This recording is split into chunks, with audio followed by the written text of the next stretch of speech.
세상 모든 궁금증 머니. 네, 예. 안녕하세요. 안녕하십니까 빅변호님. 네, 그 저희가 죄송합니다. 호주 네, 했었는데 예. 오늘은 뭐 다시 한번 오랫동안 이 방송을 듣는 분들은 알고 계시겠지만 제가 그 워렌 버핏이 한 얘기, 찰리 먼거와 함께 한 얘기, 투자 얘기에 대해서 저희들이 간단한 코멘트. 거기 뭐 그렇다고 저희들이 무슨 뭐 반론까지는 뭐 참아 못하고 거기에 대한 저희들의 뭐 생각 이런 것들을 지금 그렇죠. 얘기를 하고 있는데요. 자, 그러면은 이제 이런 얘기를 한번 해볼까요? 훌륭한 투자 대상은 찾기 어려우므로 몇몇 종목에 집중해야 한다는 원칙이 되기에는 확실히 좋은 아이디어로 보입니다. 흔히 말하는 이제 이걸 집중 투자라고 얘기를 이제 할 수 있는데 이 부분에 대해서 이제 곰님은 어떻게 생각하시나요? 뭐 좋은 얘기라고 생각을 합니다. 네, 좋은 얘기를 생각합니다. 되게 옳은 얘기인데 그것도 되게 좀 그거에 대해서 한참 이제 토론을 한번 해봤었거든요. 지인분하고. 네, 뭐 어떤 식으로 좋은, 그러니까 말 그대로 몇몇 기업에 집중하는 게 좋은 것이냐, 아니면 좀 더 분산을 하는 게 좋은 것이냐 이런 토론을 했다는 건가요? 그러면은 뭐 그것보다 이제 좀 인간의 욕심인 것 같습니다. 뭐냐면 이제 제 지인분은 이제 원하시는 게 좋은 종목이 한 3종목 정도만 이렇게 딱 집중을 하는 게 집중 투자를 해갖고 돈을 버니까 집중해야 되지 않냐 이렇게 말씀하시더라고요. 아, 그분은 그렇게 해서 돈을 벌고 계시다고요?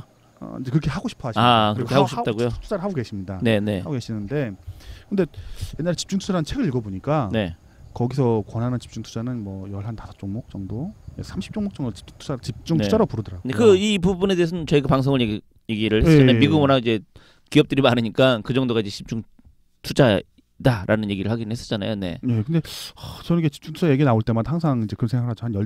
집중 투자니까 한 15종목에서 30종목 정도 하는 게 맞지 않겠는가. 근데 그 이하로 들어가면은 이제 시스테미컬 리스크보다도 회사 각각의 다 위험성이 좀 막 높아지지 않는가. 네. 그러니까 오늘 저희가 이제 오늘 며칠이지? 오늘이 22일. 이게 8월 22일인데 오늘 어떤 이제 바이오 회사가 30% 이제 확 폭등을 받았습니다. 오늘? 예. 확 폭등해가지고. 오늘 그런 회사가 나왔었어요, 하나가? 예. 뭐 신약 무슨 발표했대요? 아니 코엑스엑스 회사라는 회사인데. 네. 그러니까 뭐 때문에? 문제가 없는 거 아니냐고 찌라시가 돌았다고 해가지고. 문제가 없는 게 아니라고? 문제가 그러니까 없는 거 같다고. 그 회사는 유일하게 바이오 회사 중에 아무 문제가 없다라는 거예요? 아니요, 그 얘기는? 그 회사 원래 문제가 있었던 걸로 나왔는데 문제가 없는 것 같은데라는 이제. 그래서 찌라시 돌았는데 찌라시 도는 거 보고 30% 올라왔거든요. 와, 대단한데? 근데 그 전에 이제 그거 그 전에 문제가 있다고 그래서 뭐 이제 폭락을 했으니까. 근데 다만 이제 얘기하신 그런 바이오 회사들은 사실은 저희들이 언급하기에는 좀 그 맞지 않는 회사들이잖아요. 그러니까 제 말씀 주신 거죠. 그러니까 뭔가 집중해갖고 미래 전망이 있는 3-4개가 아니고 좀 또 분산을 했으면은 좀 더 좀 안정적이지 않을까. 네, 그건 그렇죠. 항상 이제 한 30개는 너무 많고 한 15개 정도 정도만 분산을 해놔도 뭐 하나가 다 터져나가도 몇 프로 안 되지 않겠습니까? 그렇죠. 근데 30%씩 집어넣어버리면 한번 터지면은 그 복구하는 게 너무 힘들거지 않을까. 근데 그렇죠, 그거는. 네. 말 그대로 뭐 근데 또 이제 얘기하신 것처럼 뭐 15개 30개 들어간다라고 해도 비중을 똑같이 하기는 또 힘들잖아요, 사실은. 그 중에서도 비중 조절이 되잖아요. 예를테면 뭐 내가 이거 뭐 1,000만 원어치 샀다 그러면 뭐 1,000만 원어치 샀는데 10개의 기업이다. 그러면 사실 그 중에 2-3개의 기업이 한 800.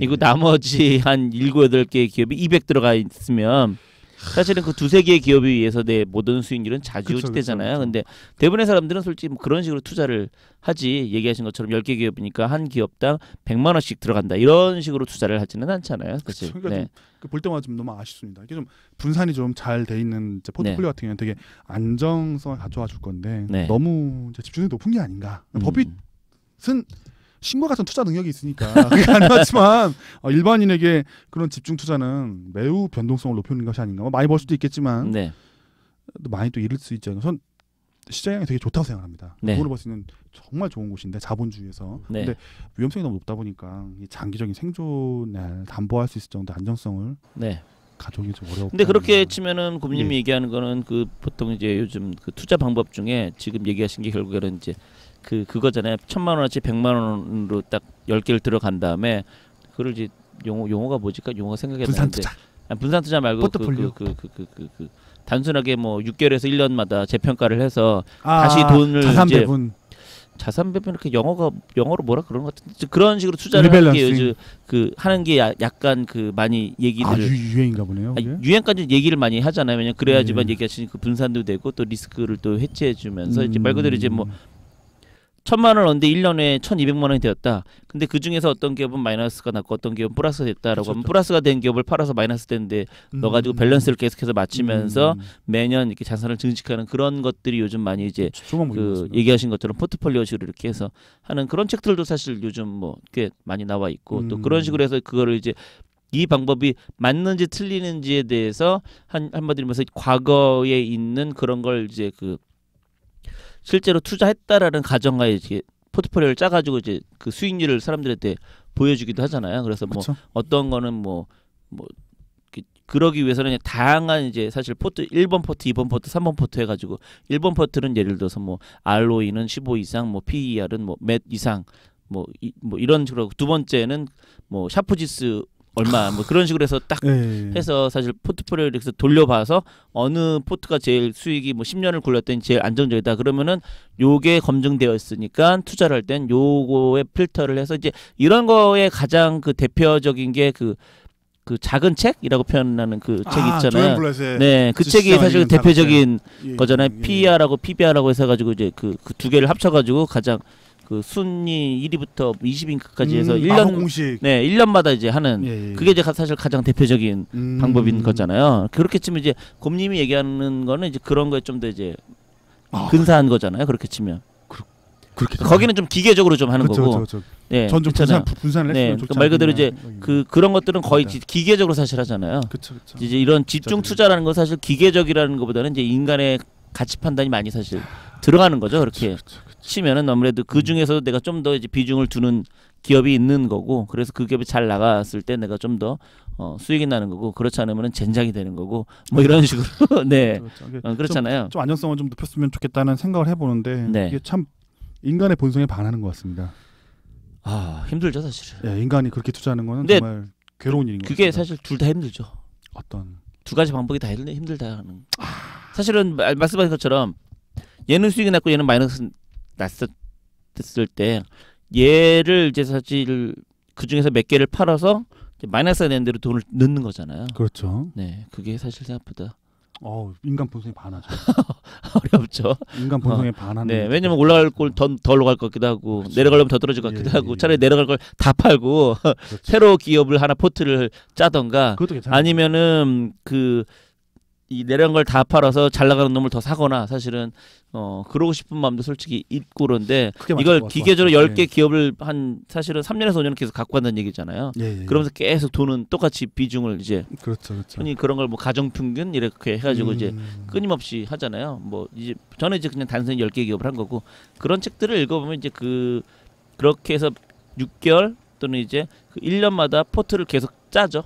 그러니까 뭐 예를 들면 PER이든가 뭐 PBR 같은 거를 계속해서 6개월마다 그걸 나온 걸로 편입을 하고 빼고 이런 식으로 그걸 하기는 하죠. 내 돈은. 그래서 그러면 분명히 이제 그 수익률이 마이너스가 나는 그 회사들도 있겠지만 플러스가 난 회사 덕분에 결국에는 이제 평균 수익률은 계속 꾸준하게 뭐 15% 20%를 난다. 다만 이제 그런 책들을 보면 15% 20% 수익 나는 건 좋은데 그 15% 20% 수익 나는 것들이 꾸준하게 안정적으로 10% 15% 수익이 날 것인가, 아니면 어떤 해는 마이너스 5% 어떤 해는 플러스 30% 그래서 평균 10에서 15% 날 것이냐.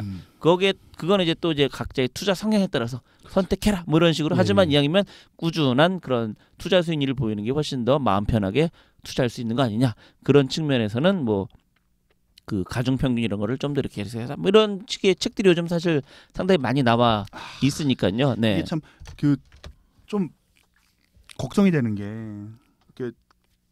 되게 퀀트식이죠. 그렇죠. 퀀트. 뭔가 되게 잘하는 것 같은데 좀 볼 때마다 약간 좀 걱정이 됩니다. 왜요? 내가 퀀트를 한다는 건 내가 숫자를 뽑는 거지 않겠습니까? 그렇죠. 보통 그런 것들이 요즘은 증권사에서도 HTS에서 대략 해주긴 하죠. 그렇죠. 어떤 조건 설정하면 따뜻한 기업이 나오니까. 제가 하는 것보다는 뭐 하버드 대학교 나온 수학 천재가 더 잘할 것 같습니다. 죄송해요. 저 잘할 네. 것 같아요. 근데 사실은 이제 그 퀀트라는 것도 그 뽑아서 하는 것도 사실 인간의 가치 판단이 들어는 가죠, 솔직히. 그렇죠. 근데 이제 안 들어갈 수는 없죠. 저보다 그 숫자 잘하는 애들이 하면 더 잘할 것 같은데 네. 이게 걔하고 저하고 사실 짤짤하는 거지 않습니까? 네, 뭐 그래서 왜 보면 미국도 뭐 르네상스 펀드라든가 이런 네, 애들은 다 르네상스. 그런 걸로 이제 사실은 네. 돌리고 있는 거잖아요. 그쵸. 네. 근데 저보다 걔들이 짤짤이 잘할 건데 제가 똑같은 방법으로 걔들하고 짤짤이 해가지고 이기겠다고 대드는 폭이라서 네, 이게 네, 네. 야, 이 짤짤이가 이게 내가 이길 수 있는 짤짤인가? 근데 실제로 그거를 하는 사람들을 보긴 봤거든요. 예. 그래서 블로그에 꾸준히 올린다든가 자기가 이제 하는 거를 그분은 이제 실제로 그 돈을 넣어서 예. 이제 매월 그거를 그 분기당 이렇게 해서 뭐가 잘못되고 뭐가 실수됐고 이렇게 했었는데 알고 봤더니 데이터를 자기가 직접 뽑는 게 아니기 때문에 예를 들어서 아까 얘기했던 증권사에 있는 HTS를 거기서 조건 설정하면 거기서 튀어나오는 기업들이 있잖아요. 예. 그렇게 해서 했었는데 나중에 봤더니 뭔가 얘네들이 한 게 잘못된 게 있더라 그런 식으로 발견을 하시고 그렇게는 하더라고요. 나중에 그래서 이제 그거를 생각보다는 수익률이 안정적이지는 좀 않다 이런 얘기도 하기도 하고 뭐 그렇게 얘기는 하긴 하더라고요. 네. 그러니까 이제 그거 볼 때마다 이제 고민되는 건 그거죠. 이게 다들 신호를 찾아갖고 하는 건데 아 그렇죠. 신호와 아니면 이제 과거의 기록을 찾아갖고 하는 건데 그 기록에 대해서 나하고 남하고 짤짤이 하는 거죠. 그래서 둘이 이제 홀짝 게임을 하는 건데 네네. 어차피 전 제 돈 먹으려고 하는 거고 쟤는 내 돈 먹으려고 하는 건데 네. 둘이 똑같은 기술을 갖고 하는 거예요. 똑같은 데이터하고. 근데 네네네. 쟤는 나보다 훨씬 돈도 많고 고민도 많이 하고 내가 1시간, 2시간, 10시간 공부하면은 쟤는 하루 종일 하고 있을 거거든요. 네. 근데 내가 쟤보다 똑같은 기술과 똑같은 방법으로 똑같이 생각하고 들어갔는데 이겨야 될 이유는 뭘까? 라고 생각해 보면은 네. 되게 위험한 방법인 것 같습니다.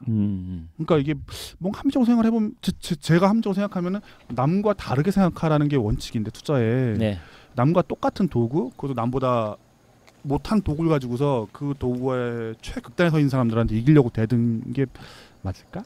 라는 생각이 가끔 들더라고요. 아, 네네네. 근데 뭐 저 생각이니까 이건 또. 근데 뭐 어차피 아직은 사실은 뭐 예. 이게 그 제가 얘기 드린 방법 이런 것들도 이제 그걸 하시는 분들이 아직은 많지도 않고 또 그 하시는 분들이 사실은 대부분 자기가 이렇게 해서 이렇게 돈을 벌었다는 것보다는 대체적으로 과거의 그런 것들을 그 시뮬레이션 돌려본 거를 사실 그렇죠. 알려주는 예, 거니까 아직까지는 이게 뭐 아직은. 이거다라고 아직은 이제 알고 있지 뭐 다 네. 쓰고 있는 건 아니죠. 얘기하기 힘들죠. 사실은 예. 가치 투자라는 것도 우리나라에서 지금 들어온 지 뭐 한 15년쯤 됐는데 그래서 가치 투자를 지금 성공하신 분들이 나타나고는 있잖아요. 그래서 뭐 50억, 100억 버신 분들도 사실 보면 가치 투자를 해서 대단하시죠. 있기도 하고 그렇게 되잖아요. 네, 근데 그런 분들이 또 그 10년에 15년은 그거를 시간을 통과했기 때문에 사람들이 이제 가치 투자에 대해서 어느 정도 알아주기도 하고 미국은 또 이제 워런 버핏이나 그런 사람도 알아주는 건데 그 가치 투자를 했지만 실패하신 분들 수없이 많잖아요. 사실은. 그렇죠. 네.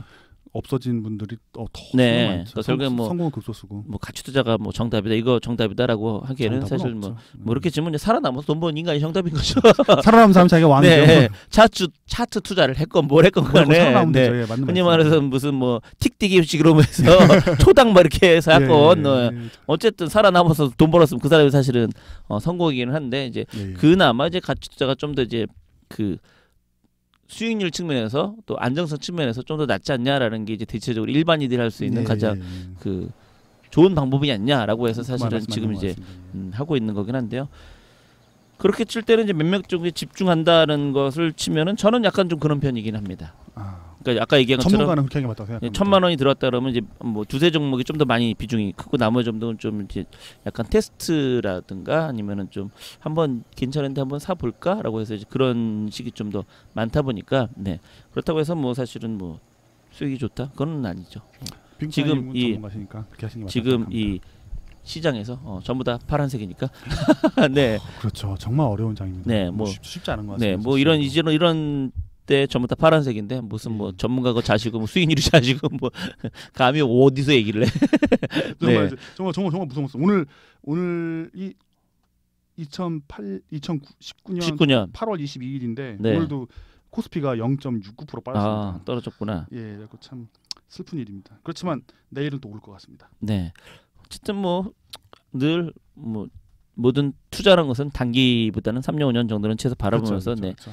그 5년 후엔 다 좋아질 거라 생각합니다. 네. 3년만 지나면 보는 거니까 그 과정에서 어떻게 될지는 사실 내가 그것까지 정확하게 100% 확실할 수는 없으니까 그쵸. 늘 이제 하는 얘기가 그거죠. 어쨌든 길을 걸으면 좀 목표에 도달하겠지. 근데 가다가 보면 뭐 웅덩이 될 수 있고 뭐 비가 올 수도 있고 뭐 그렇죠. 그렇게 생각해야 되지 않겠냐라는 게 어떻게 보면 이제 저희들이 할 수 있는 얘기니까요. 네. 집중 투자를 통해서 이제 이익 극대화하는 것도 하나의 방법이고. 네, 그렇죠. 약간 좀 분산을 해서 위험을 좀 커버하는 것도 방법인데. 그것도 이제 또 참 찾는 게 어려운 것 자신의 같습니다. 성향인 것 같아요. 맞습니다. 이게 그게 정말 중요한 분산이 맞다, 집중이 맞다가 아니라 자기의 성격과 투자 성향이 분산이 더 좋은 사람도 있고 집중이 더 좋은 사람도 있고 또 자기의 그 상황. 내가 뭐 회사를 다닌다든가 회사를 다니는데 뭘 그때마다 뭐 이렇게 이걸 볼 수 있는 상황이 아니라든가 또는 나는 그냥 다 있고 그냥 거기에 따라서 선택할 문제이니까 또 해보면 자기가 뭐가 더 맞는지 사실은 알 수 있으니까 네. 그렇게 하면 되지 않을까 생각이 듭니다. 자, 그럼 오늘 방송 여기서 끝내는 걸로 하겠습니다. 자, 그럼 여러분 안녕.